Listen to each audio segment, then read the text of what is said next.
बस थोड़ा सा। तनी सा।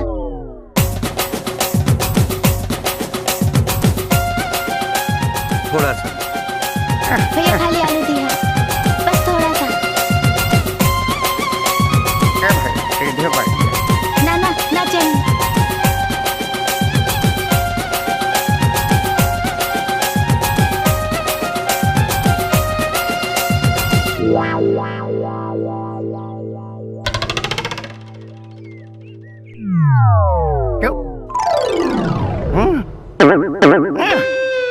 का गंदा इशारा करा तारे के कर ले का भाई कहां डाल ओड़े तू हम ना खाए ज्यादा नहीं हम तोरा से कहले रहनू कुछ ना बोले के का बोल ले हो?